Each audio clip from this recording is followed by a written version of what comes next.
nous allons mettre en place des listes déroulantes en cascade. Donc, chacune dépendra de la cellule précédente. Pour la première, pas de souci. Il me faut simplement aller d'abord sélectionner ici la plage pour la renommer marque.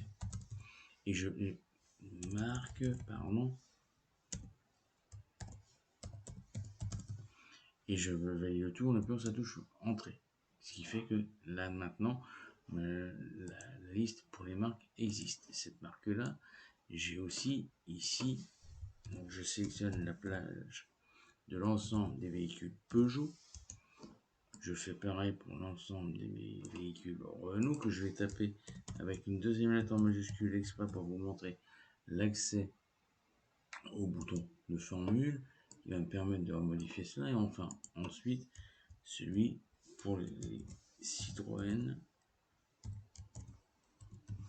Je appuie sur la touche entrée. Notez que à chaque fois, dans les listes, il n'y a pas d'espace parce que sinon, on aurait un petit problème. Et ici, c'est les versions qui existent pour la Clio 5.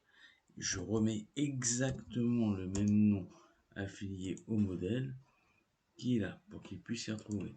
Donc là, cette plage-là, vous voyez, elle s'appelle Clio, puisque je viens de voir le principe des Clio.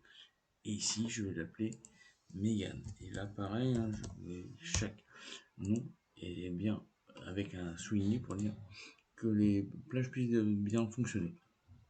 Depuis l'onglet formule, j'ai donc un bouton qui s'appelle gestionnaire de nom qui me permet de gérer l'ensemble de ces plages. Donc ici, on peut les modifier pour dire changer le nom ou la plage que l'on veut, mais on peut aussi très bien venir sur Renault comme on a là, modifier, et cette fois-ci ne modifier que le nom.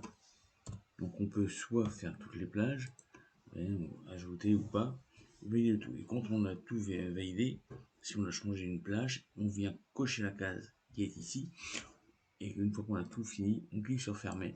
La plage est prise en compte. Maintenant, mettons en place nos fameuses listes déroulantes. Depuis l'onglet de données, cette fois-ci, dans le bloc des outils de données, je retrouve mon bouton validation de données qui me permet de mettre en place, comme à l'habitude, les listes. Cette source-là, elle s'appelle comment? Marque. Et donc, marque, je valide par OK pour pouvoir choisir les données.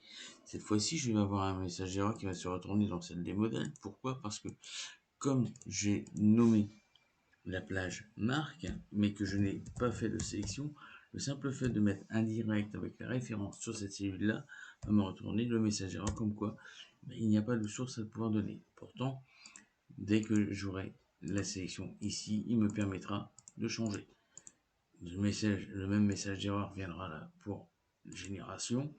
Si je viens faire liste et que je lui mets comme quoi c'est indirect, je vois parenthèse et je donne la référence de la cellule qui est en B2. Puis ici pour les carburants, je vais faire la même chose pour les dire qui à mettre en place une plage de liste avec cette fois-ci indirect avec la génération.